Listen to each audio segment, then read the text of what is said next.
Hello again, everyone. Welcome to Checking In. I'm Leon Thomas with Miranda Kittle and Lynch. Hey, Miranda, how's everything? Hey, Leon, it's great. How's it going with you? Tell me something All good. all is groovy. My cold that I thought was a cold is gone. Yay. That's because it wasn't a cold. Oh. It was allergies. Ah. Yeah, and I'd never heard of fall allergies before. Yeah. The doctor was very nice to me. He said, "Yeah, your cold didn't go away because you didn't have a cold. You have Mm. allergies." And I said, "Never heard of it." He said, "Sit down, let me explain." Yeah. Yeah, so then for 10 minutes, I got an explanation of what fall allergies are. So it's pretty cool. There you go. Well, the Yeah. part of the world that I live in, there's allergies all year round. So Ah, okay. we Now, know the struggle. now we know. Now we know. Right on. Now, folks, if you want to be a guest on our show, if you'd like to be a guest on Checking In, you can contact me. Send me an email. That's Leon at theleonthomasgroup.com. Or you can contact Miranda. How do they Just do that? type my name into your favorite search engine, not because I'm important, but because it is very unique. You will find me. All right, we'll do that. And something else great to report: the Leon Thomas Group. We broadcast our first wedding back in mid-October. How Did our fun! first wedding. So we did an hour and 10-minute pre-show, the wedding, and the reception. So Amazing.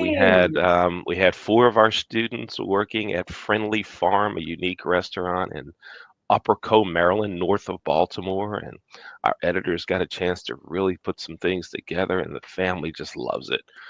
Yeah, so I'll Very send you some of cool. it. I'll send it to our guests too, so y'all can take a look at it. So then, in case you know anyone that's getting married or having another event, the Leon Thomas Group can help. Yes, And absolutely. there's our website right there, the Leon Thomas Group. Miranda, this is episode number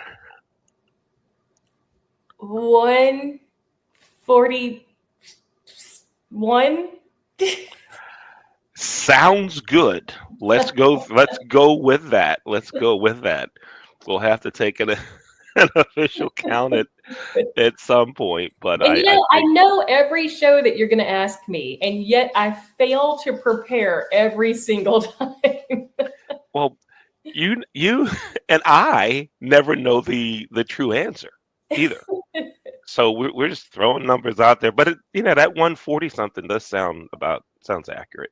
And our guest today was on episode number I feel like it 40 was pretty something, early 50. when when Yeah, we first started. I thought so. So let's bring him on again. Hello, Calvin Stovall. Good Hello, greetings to you. hello. How you Greetings. doing, Leon? Miranda, what's going on? We are so excited to have you back. It's definitely overdue, but I think we're asking you to come back, and you're joining us at the right time because you have such cool stuff to share today. Yes, I do. I have something that has been taking a long time to complete, but it is now here. It is now here. Yay! All Yes. right. Amazing. Before we jump in, for anybody who missed your first appearance on the show, do you want to just give us a quick intro, a little bit about who you are and what you do? Oh, okay. Love it. Again, my name is Calvin Stovall. I am, I guess I like to tell people, a hospitality guy through and through. I've actually been in the hotel industry for a long time, probably as much as 30 years or so, somewhere, probably a little more than that. But I don't want to age myself too much. But I started as a desk clerk in Chicago at a Holiday Inn, and did some other, hotels around the Chicago area, and which is where I'm from, of course. And went to undergrad at Chicago State University on the south side of Chi, and then was blessed to get into Cornell University School of Hotel Administration, which is now the Nolan School, and went to the graduate school there. And then after that, my hospitality career kind of really took off. I ended up in a President's Associate program, which was then Promise Hotels, which is now Hilton, and worked at the property in Memphis, Tennessee, a couple of years as an AGM, and then transitioned into corporate into the research department, consumer research department, a couple of years. Then went into brand marketing. Eventually became the vice president of marketing for Homewood Suites by Hilton brand. I started with them real early when they only had about 35, 40 hotels. So that was just a great experience. I do also have some nonprofit experience. I worked at St. Jude Children's Research Hospital a couple of years for their fundraising arm, which is ALSAC, in their brand strategy department. And another one of my most fun jobs I had was when I was the CEO of the Soulsville Foundation based in Memphis, and which was built out of the famous Stax Records label, which was really popular during the 60s and 70s. Of course, it's not there anymore, but they do have a Stax Museum of American Soul Music, a charter school on their campus, as well as a after-school music program for youth. And then, let me see what after that. See, I could go on. I started my own company. I've been in business probably about 7 years or so, called Iconic Presentations. Yes. And I specialize in delivering dynamic keynote presentations for organizations, particularly in the hotel industry, but also healthcare, as well as real estate management companies. And I also serve as the director of executive programs for the Advanced Leadership Institute, which is based in Pittsburgh, Pennsylvania. So got a lot on my plate, and now a wonderful author of a beautiful Black history / hospitality book called Hidden Hospitality. So that's it in a nutshell. Amazing. Yes. I love it. Yes. Leon, did you want to jump in? No, go ahead. You go ahead, and Calvin and I are gonna talk a little bit of sports, a little bit of Pittsburgh, and all. So you go ahead, Miranda. Oh boy, that's right up my alley, brother. So, if you could tell us a little bit about your book, if you want to repeat the name so that everybody can catch it and grab a copy. I know I have mine ordered. Just tell us the name of your book, and then maybe a little bit about what inspired you to write it. A million questions. So, Leon, please stop me if I'm like monopolizing the question asking. We'll just do this. We'll just do this, Miranda. There we go. If you're going too long, we'll just do that. Okay, go ahead. There's the book. Oh, I love it. Okay. It is called Hidden Hospitality, Untold Stories of Black Hotel, Motel, and Resort Owners from the Pioneer Days to the Civil Rights Era. It is a coffee table book. As you can see, it's an oversized book. Beautiful photographs in here. Probably, as you can see, beautiful photographs in here. Probably up to maybe about 150 or so are in here. Here's another nice, beautiful picture I want to show you, which I love. Yeah. So what inspired me? Let me answer your question, Miranda.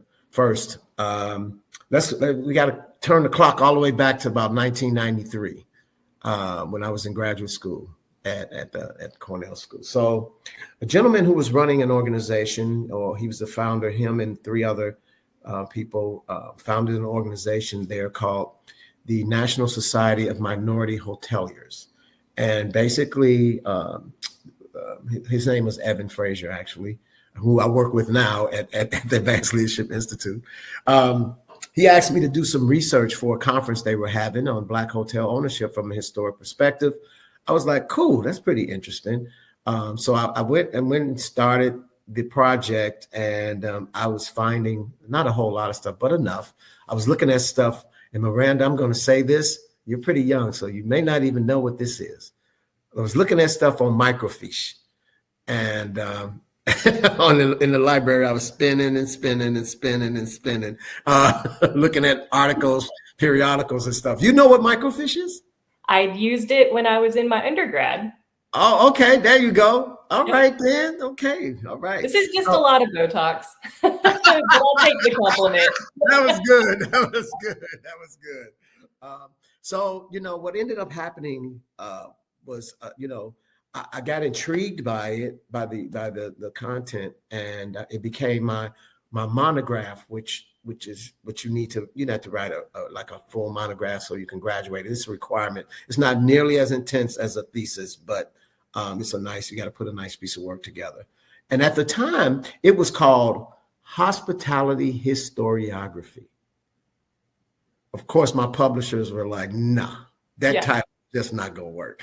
we got to change that. So what they do is they give you once you're done with your monograph, they give it to you in a nice black binder, beautiful binder with gold lettering on it. And now, fast forward all the way to about 2020. I was cleaning out some stuff. If you remember, that was around the pandemic going on and stuff. And I found it. And I was like, oh my God, here's my monograph. So I'm flipping through the thing, and a friend of mine happened to be here, and she was like, what is that? I was like, it's my monograph. I wrote, she's like, what it's about? I was like, it's about hotel ownership, Black hotel ownership. Starts in the late 1700s. It goes all the way through the, segregation there. She was like, what? We owned hotels back then? And I was like, yeah, we did. And so she's like, let me see that thing. And she flips through, and I could see her eyes was just like, oh my God, this is great. And she looks up at me and says, is this a book? And I was like, it will now be. It will now. It will be.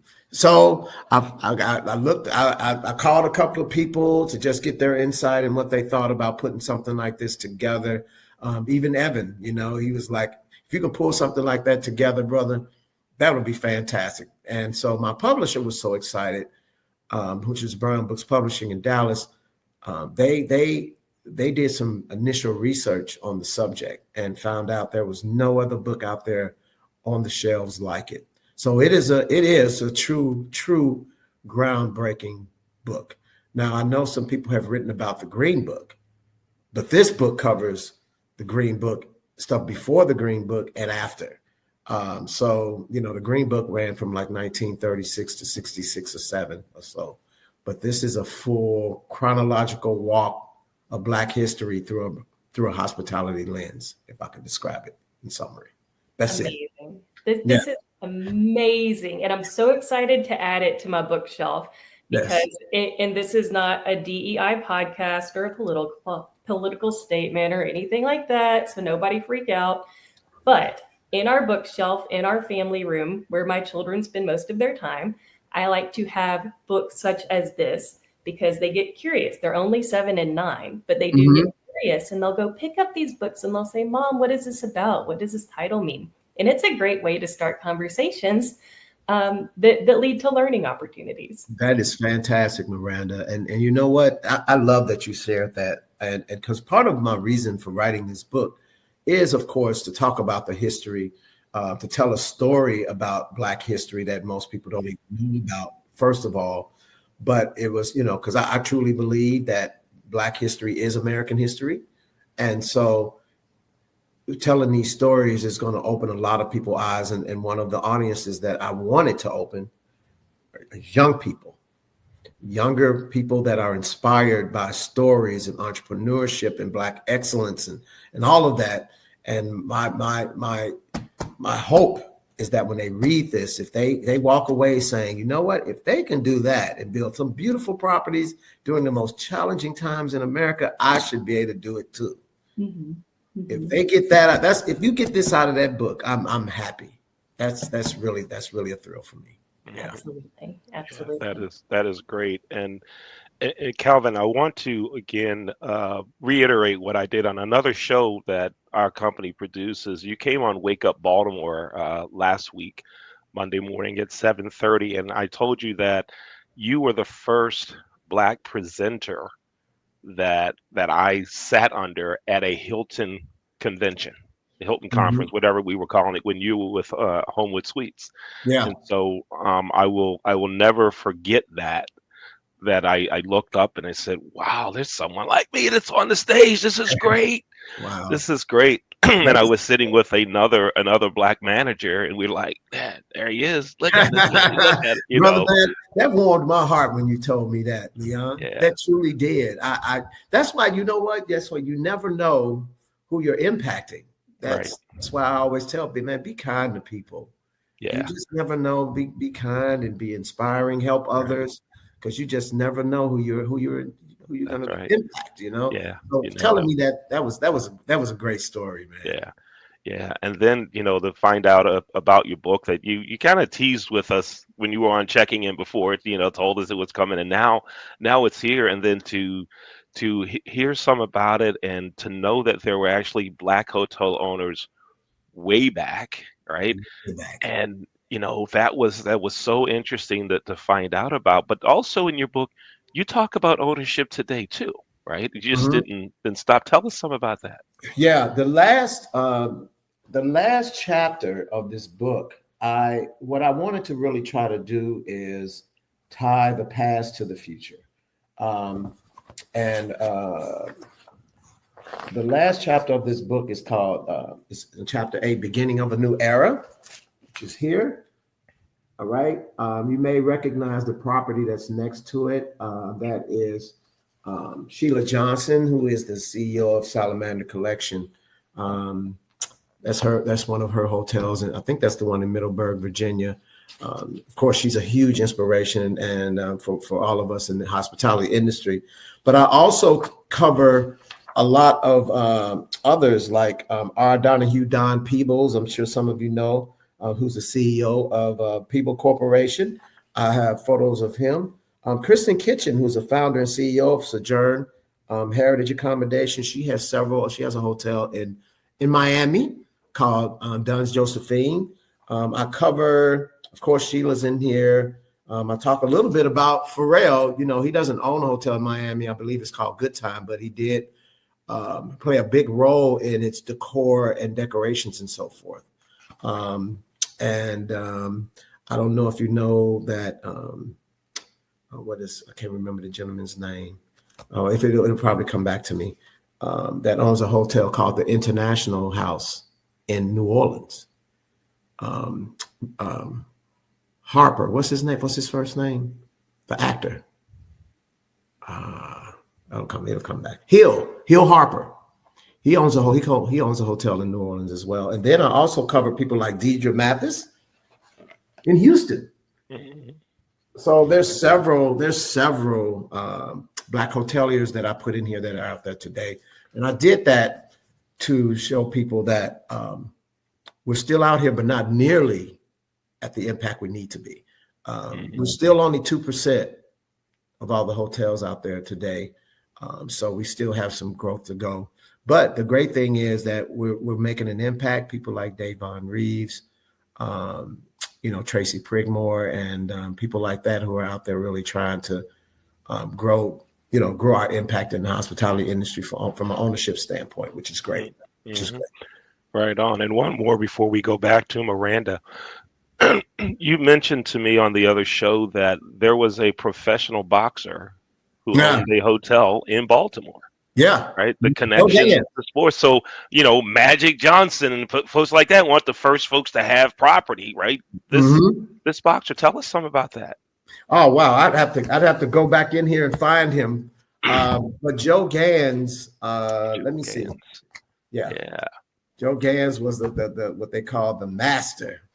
Let me see. I would love to tell you about that hotel. Let me see. Give me a moment. The Goldfield Hotel. Goldfield, right? Goldfield in chapter 3. Let me see if I can find him. This book is about, just so you know, about 300 pages. Wow, nice. So yeah, nice. It has a lot in here. I love that it has the photographs, though. I can't imagine how difficult it was to find some of the photographs. Yeah, that was the thing. That was part of the challenge in some cases.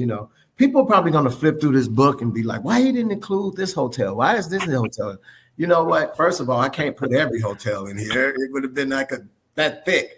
But what I did try to do is, first of all, look for the story, because you want to write about things that are really going to engage people and have them read and turn in the page. But I also wrote about those that made a huge impact. They might have been the first in a city, or they made a significant contribution to the civil rights era, or so yeah, you may not see every property in here. But this one, this is the one in Baltimore, which was really cool. It's called the Goldfield Hotel. This is the boxer. His name is Joe Gans. cool looking dude, right? Right. Right. um, and I think I read a little bit about this guy because it was so interesting. Yeah. Um, in 1902, he captured his place in history when he became the first African American boxing champion with an astonishing one-round knockout of the defending champion Frank Ernie. However, his most famous fight was still 4 years away. In 1906, on Labor Day in Goldfield, Nevada, the champion took on his most famous bout, which became known as the fight of the century. They called him the Old Master. He faced a guy named Oscar Battling Nelson, a fighter 8 years older than Gans, who had already racked up a number of significant wins. The match drew the largest gate in history with a purse of 30,000 and a crowd of over 8,000 people. That's crazy. Now, here's the part that is amazing. The boxers battled a grueling 42 rounds. Wow. Can you imagine that? Now, I don't know if all of them were still 3 minutes, but Gans occasionally helped Nelson up during the fight and allowed him time to recover. Even after breaking his hand in the 33rd round, Gans continued to fight. While Gans was victorious, he received only 11,000, while his defeated opponent claimed 20. However, Gans increased his winnings by betting on his victory, a practice that was legal in Nevada at the time. So what he ended up doing is taking his money and he built the Goldfield Hotel in Baltimore in 1907.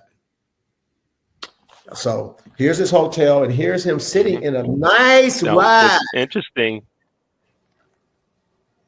Amazing. Here's the hotel. There you go. There you go. Yeah. Yeah. Now, my uncle, who is 102, I asked him if he was aware of the hotel, and he told me that hotel became apartments, and they tore it down in the 60s to build a post office. Yeah. Yep, we talked about it last week, so you that's cool. But he remembered the hotel? Yep, he said he didn't remember. He heard it was a hotel. It was apartments. It became apartments later on, is what he told me, and that the building was demolished to make room for a post office. So yeah, that's there awesome. We have it. Yeah, Miranda, back to you.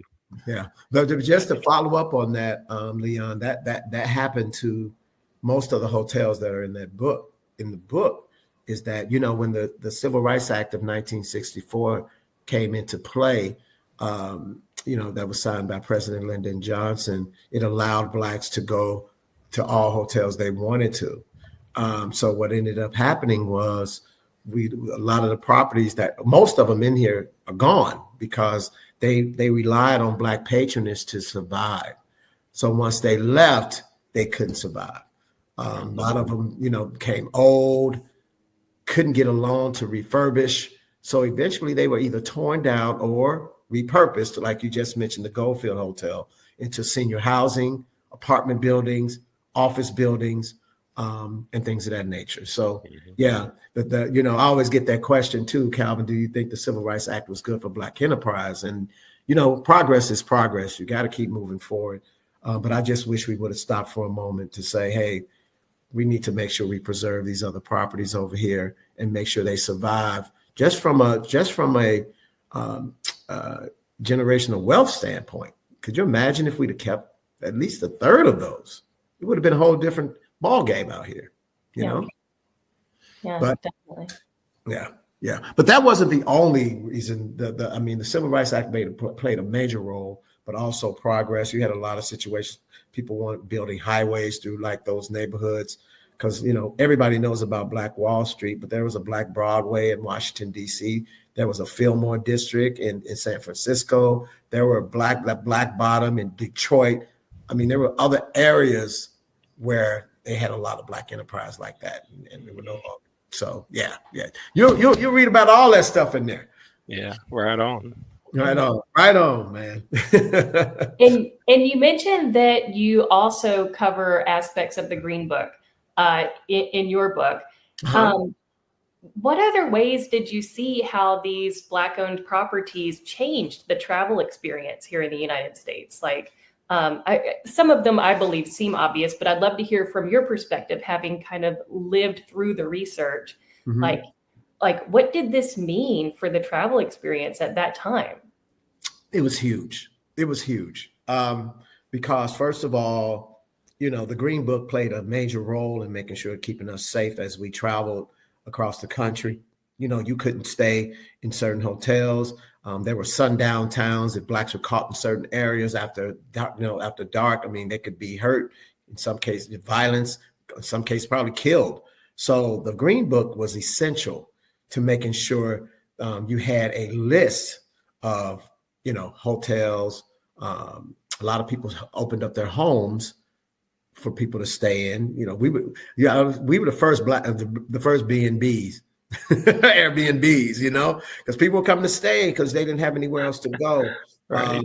And so, the salons, restaurants, all of that stuff was in those books to keep us safe. And so for the Black traveler, when it opened up, when we started building hotels, it gave us a nice place to stay, respectfully. Because a lot of those in the earlier years, some of those hotels, I mean, they weren't nearly as first class as the ones that are in this book. But it opened up a lot of opportunity for us to have a great experience. Some of these hotels in here, like Edwin Barry's hotel in Athens, Ohio, was a first class hotel. I mean, it had stuff in there that other hotels didn't have. I think he was reputed to start putting coat hangers in closets and getting Bibles in the rooms. Some of these had electricity for the first time. I mean, it's just a lot of stuff that created just a safe space. And what you'll read about in a lot of these places is that hotel became like a cultural hub for that neighborhood or area. So people went there to eat, dine, meet, party, or whatever it was. It just became a cultural hub for that area. So it's just a dynamic experience for Black travelers. So some people don't know this, and I like to let people know there were three types of hotels. There are three types of hotels in here. Now, the first type, Black owned, only Black stayed. That is probably 95%, maybe 96% of the hotels in this book. Like as a choice, a consumer choice, or as a restriction by the owners? I wouldn't say restriction, because Black owners that built them wanted Black patrons. They wanted to create hotels and spaces for their people, for their race to stay in. So you got that group. Then you also have white owned, only Blacks could stay there. So only a few of those. That's very unexpected. Very unexpected. Yeah, I didn't know that. Yeah. So like the Hampton House in Miami, white owned, only Black stayed there. Okay. It was called the Booker Terrace Hotel at first, but that hotel was a hub for Black celebrities. Martin Luther King stayed there all the time. Muhammad Ali, Malcolm X. You may have even seen a photo of when Malcolm X is behind a counter and Muhammad Ali, you see him saying, right? He's like, and there's some people around him at that lunch counter. That's actually at the Hampton House. And so I think it was right after he won his fight with Sonny Liston.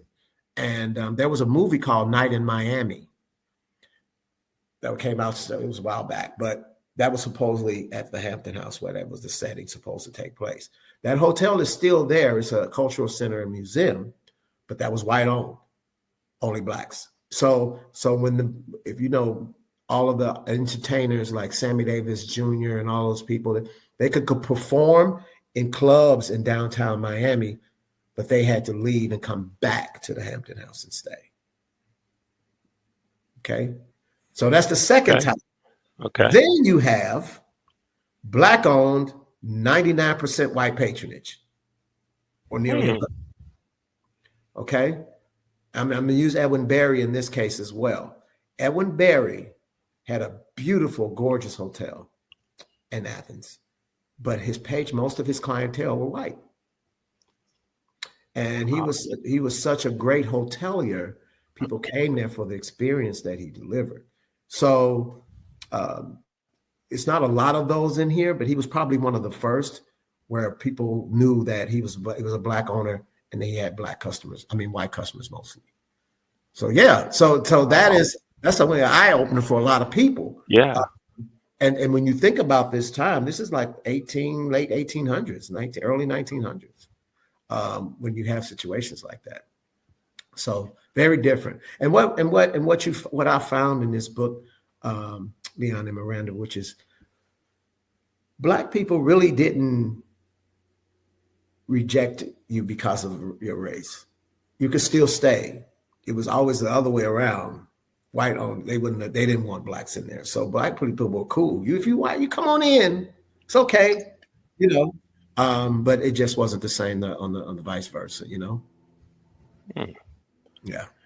Wow, this is great information. Thank you for educating us. You're Thank welcome. you. Yes, dropping the education. Folks, you just heard that and you didn't take good notes, just like press the scroll button and go back and get it again so you get all the info. That's good stuff there. Yeah. You could teach a whole college course using this book with the information that you gather.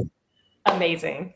Was it difficult to piece together these stories? Was it difficult to get the information? For example, were you able to reach out to descendants of families mentioned in the book? Like, how did you get the information? Because oftentimes historical information is just lost to history, right? Yeah, it was, I think part of it, Miranda, I was fortunate that I started in 93 because a lot of the articles that I had, I can't even find anymore, you know, that and so luckily I had a bibliography from all of that stuff. So I can search back if I need to, or anybody, a historian can go in here. There's probably like 10 pages of references, probably 10 to 15 pages of just lists of sources. And you can go back and find that stuff if you can find it. But it was very challenging. When I first wrote the monograph and reached out to Brown Books, they were like, it was probably like 10,000 words or so, maybe. And she was like, we love this subject matter. We want to do this book, but I need more content. Can you find more stories? I need you to get to at least 18 to 20,000 words. And she was like, you think you can get there? I was like, hey, I'll go and look and see what I find. So a lot of stuff is digitized now, which is good. And so I was able to find a lot more than I thought that was out there because I knew what to search for. That's the thing. And so once I was done with the original manuscript, I went back. I had like probably 90,000 words, which was a blessing and a curse at the same time because my developmental editor was like, there's no way we're going to make a book out. That's just too much. So that difficult decision had to come at some point where, Calvin, you got to pick your favorite child, favorite children, because some of them got to go. And so that was difficult. That was difficult. And so when I share that part with people, the natural next question is, oh, that means you got enough for the next book. And I'm like, no, that's not what we're doing right now. No. that I would love to do that, but right now let me just enjoy the fruits of this labor at this point. Yeah. Take a breather. Sit back and bask in the growth of the seeds that you've planted. Absolutely. And there's so much in here, enough to absorb. The other hotels, I'm going to post some of them I have a website, calvinstovall.com, where I will post some of the other stories that I couldn't put in the book. But yeah, I can't see myself writing another book right now, but who knows what'll happen in the future. Yeah. But yeah, sourcing and finding information, it was pretty challenging. I mean, in some cases you will have one hotel and then there might be 10 different articles. But the challenge, the dates may not match.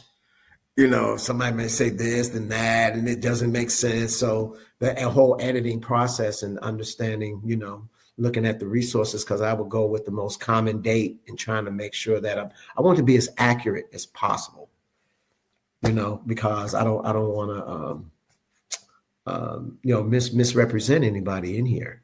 Yeah. I did get a chance to talk to some descendants to answer your question. I actually talked to Madam C.J. Walker's great-great-granddaughter. I think it was great-great. What? Okay. Wow. Nice. Alelia Bundles. She gave me a picture, I believe, that was the husband of somebody in Madam C.J. Walker's. I think it was her sister's husband or something. I'm not sure exactly what the relation was, but I spoke to her. She actually has a book out right now as well. But yeah, she was very, very kind. And, in some cases, a lot of these pictures you get like from museums, archive associations and things of that nature, they'll charge you a scanning fee and then a usage fee. But in some cases, like in the Alelia Bundles case, all I had to do was sign a document saying that I would, make sure that it's documented well with the right, source and everything. She didn't charge me. So I had several librarians do that. They're like, "Oh, you writing a book like that, man? Here, take it all." And they didn't charge me anything. Yeah. Nice. Awesome. Nice. Because when you think about it, like some of the people in here, like you'll have some photos that'll say they don't know the source of the copyright. They don't know who took the picture, none of that kind of stuff like that. And so you're like, wow, what do? I use it? And the picture is like 1850. 19. Is somebody really going to, you just don't know. Would somebody come back and say, "Hey, that was mine"? But, you just never know. But in some cases, I just had to make a decision whether I used it or not, Mm-hmm. Mm-hmm. Right on. Mm-hmm. Nice. Calvin, you mentioned you also do some work with called the Advanced Leadership Institute. Is that correct? In Pittsburgh. Tell us some about your work there. It's called the Advanced Leadership Institute. It's led by the CEO, Evan Frazier, who I've known now for like 30 years or so because of our time together at Cornell. He was an undergrad then. And he started this organization that I think in like 2019 or so. But basically, in a nutshell, we prepare African Americans and their allies for C-suite positions in corporations. So just trying to train and prepare and evolve them to executives. And so we have a program in partnership with Carnegie Mellon University, Tipper School of Business, who helps us create the curriculum. They provide probably 60% or so of the faculty. And the other 40 or so percent are ones we bring in that talk specifically around the African-American experience in corporate America and so forth, and how to navigate all of that stuff. But it is our next cohort actually is going to kick in. We have an Emerging Leaders program and a National Executive Leadership Academy. The Emerging Leaders one is for up-and-coming managers, and that one kicks off in January 2026, and the National Executive Leadership Academy kicks off in February. So the national one goes from February to June. You graduate from the program in June, and the curriculum is awesome, very, very powerful, and the Emerging Leaders program as well. Yeah. So as executive director, I'm responsible for the national program. So I fly into Pittsburgh when the program is in play, because we do 1 week live in February in Pittsburgh. So I'll fly down there for that. Then the next month it's online. Then we're going to do a 2-day conference, like a 2-day event in Charlotte. We did it in Dallas last year. And then it's online again. And then that last month in June, we're back in Pittsburgh for a week. And then they graduate during that week out of the program. So nice. It's pretty cool. It's an awesome program. I've been with them full time since 2024. Yeah, 2024. Mm-hmm. But I've been working with them. I started in about mid 2023, doing some contract work with them. Yeah. Nice. Right on. Now, when you go to Pittsburgh, you don't wear your Chicago Bears jersey, do you? Why you want to start, man? Why? I'm just asking. I'm Yeah. not. Yeah, I'm not. I do. I wear my Bears cap. I got a Bears jacket. And next Sunday at 1 p.m. we'll be playing the Pittsburgh Steelers. You will Sunday. And you will lose. Whoa! It's not a me. It's not a me. I am a Baltimore Ravens. You're a Ravens fan. Okay. You are referencing one of our producers at the Leon Thomas Group, Jay Rusinko. Okay. He is the lone Steeler fan in the organization. Okay, gotcha. Okay. Yes. Well, tell him for me. I will spread the word. In fact, I think he came in the studio here for a second to make sure that I knew how to do some things still. But he may still be listening, so he can hear that. Yes. That's awesome. That's awesome. Thank you. Miranda, who's your football team? Oh, the New Orleans Saints. But I live with a New England Patriots fan. So oh wow! Okay, he's going through a little pain right now. If you come in our home, you'll be greeted with a whole garage of Patriots. That's cool. I don't know, nice. Things. It's not representative. Patriot stuff. That's That's awesome. Let's Miranda, you have another question, or you want to go to the signature questions of the show? It's your call. Questions. All right, signature questions of the show. Questions. All right.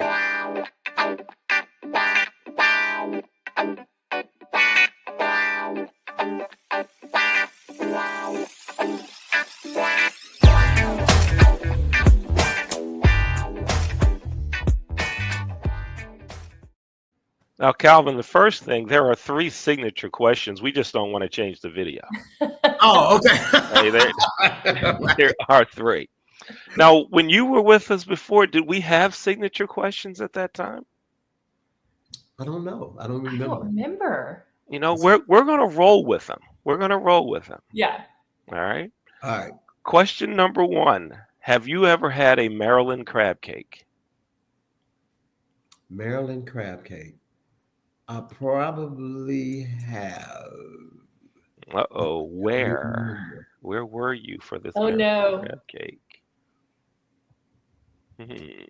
Bethesda. Okay. Technically, that's a Maryland crab cake if you were in Bethesda. Yes. I think I did have a crab cake there. I was there for an event in Bethesda. Okay. And I think I'm pretty confident I've had one. Okay. I travel a lot. Okay. That's yeah. I'm gonna say yes. Okay. Now, if you're in Kansas City and it says Maryland crab cake, that's not a Maryland crab cake. No, it's not. Okay. So tell me what's the difference between what's a Maryland crab cake? What's the difference between a crab cake in Maryland versus a crab cake in Kansas? Oh, it's just where it's made. Okay. Just where it's made. Does it taste better or the ingredients better? It's all about the preparation. It's all about the chef. Is all it is. Do you make crab cakes? Are you good? Oh yeah. I throw down with the crab cakes. All right. Okay, brother, man. I'm gonna have to. You're gonna have to make me a couple of crab cakes when I see you. Well, we're trying to get the book tour to Baltimore. We're working on that. Yes, now, the thing is, a lot of folks think that when you say Maryland crab cake, it's because the crabs are from the Chesapeake Bay and all that. That's what I thought.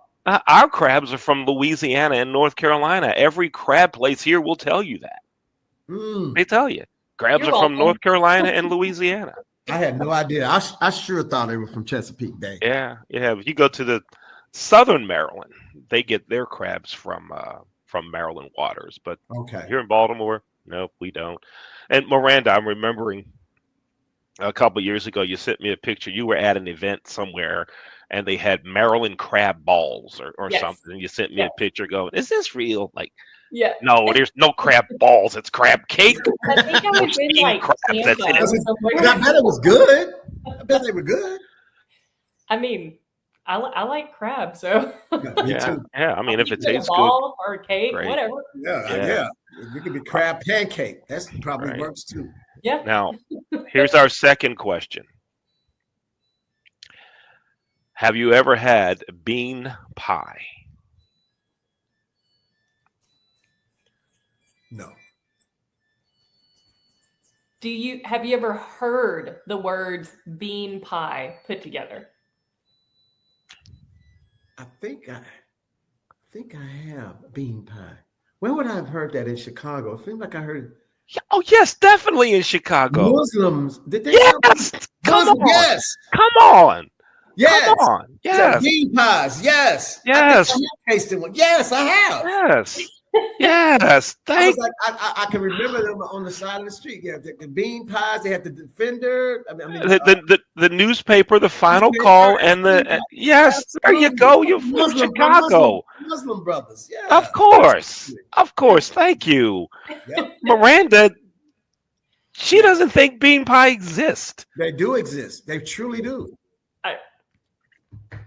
All right. You can't Calvin, won't fight this fight today. Yeah. we've even written a song about bean pie.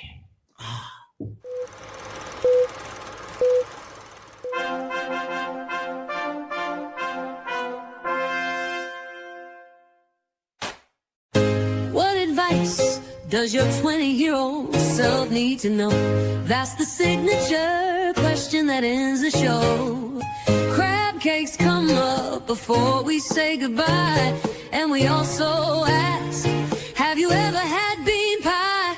Bean pie rocks, bean pie rules. So good, you'll take it to school. Bean pie, tasty and sweet. Bean pie can't be beat. Folks, if you want to hear the rest of it, send me an email. I will send you a link. Whoever was singing that song was pretty good. They were putting the hurting on it, huh? Man, that was all right, man. It was funny. Written in conjunction with the Leon Thomas Group interns and AI. That was and AI. Yeah, and AI. It's a blend. Yes, I'll send it to you. That was good. That was Right good. on, Miranda. Right. I'll close us out with our final signature question, which is, if you could go back in time and give your 20-year-old self one piece of advice, pearl of wisdom, or affirmation, what would it be? There's a lot. I would say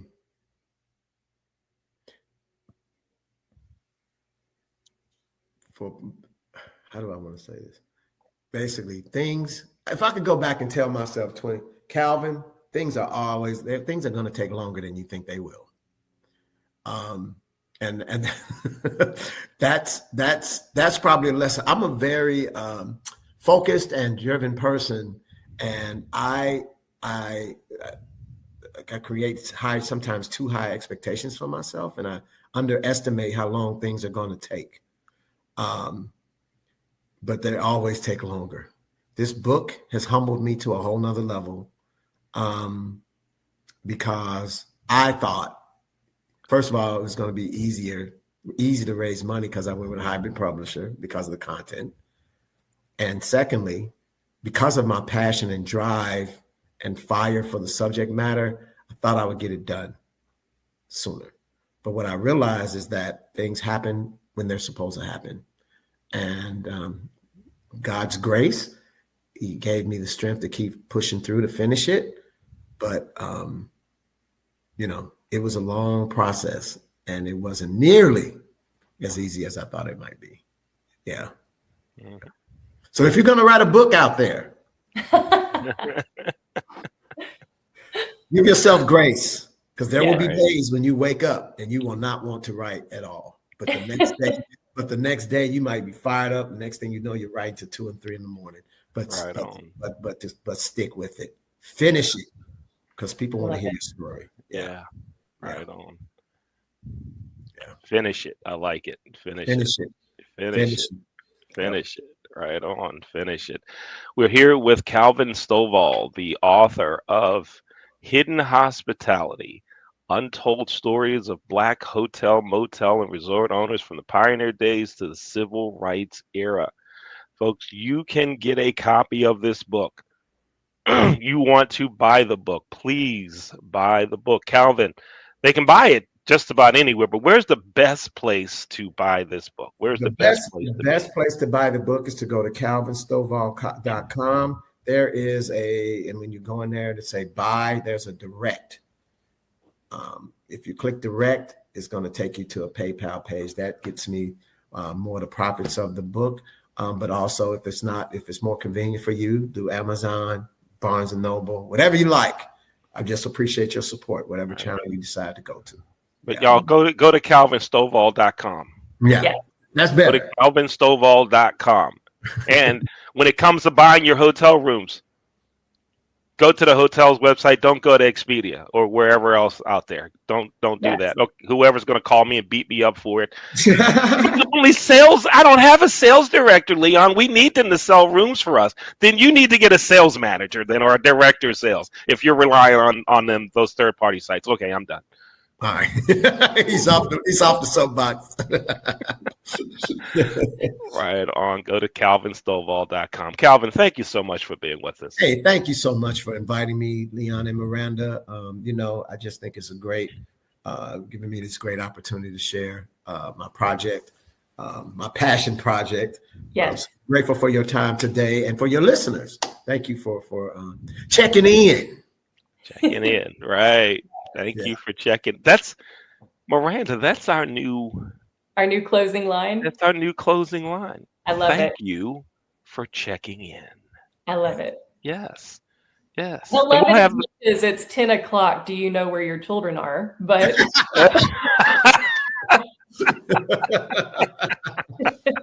Right. Wow. Right on. Right on. Thank you again, Calvin. You're welcome. Thank you. Great book, huh, Miranda? Yes, I'm so excited. I think this is going to be so cool. And I am very serious when I say that I keep intentional books in our family room to have conversations with my kiddos. And the pictures in this book are going to be what brings it to the next level. Mm-hmm. So I'm just so excited. And I can't wait to read it. Yeah. I love your idea, the intentional books. Yeah. That's something I'm going to talk to folks at my church about. I'm going to talk to kids and families in the racquetball program, their parents. Intentional books in the family room around the house. Yeah. Yes, that is. And none of the books are off limits. You can pull out and flip through and touch any of mommy's books. These are our books. Great idea. Love it. Intentional books. Love it. Thank you, Miranda. It's great. Another good show. Great spending time with you here, checking in. Thank you so much. And everyone, thank you for watching, and thank you for checking in. In. Take care, everybody.